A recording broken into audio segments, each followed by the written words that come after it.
2025ನೇ ಸಾಲಿನ ಸಿಬಿಎಸ್ಇ 12ನೇ ತರಗತಿಯ ಫಲಿತಾಂಶ ಪ್ರಕಟವಾಗಿದೆ.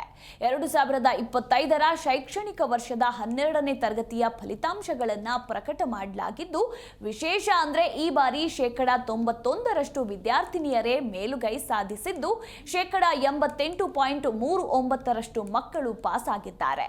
ಕಳೆದ ಫೆಬ್ರವರಿ 15ರಿಂದ ಏಪ್ರಿಲ್ 4ರವರೆಗೆ ಸಿಬಿಎಸ್ಇ 12ನೇ ತರಗತಿ ಪರೀಕ್ಷೆ ನಡೆಸಲಾಗಿತ್ತು. ಇನ್ನು 2025ನೇ ಸಾಲಿನಲ್ಲಿ 16,92,794 ವಿದ್ಯಾರ್ಥಿಗಳು ಪರೀಕ್ಷೆಗೆ ಹಾಜರಾಗಿದ್ರು. ಅದರಲ್ಲಿ 14,96,307 ಮಕ್ಕಳು 12ನೇ ತರಗತಿ ಪಾಸ್ ಮಾಡಿದ್ದಾರೆ.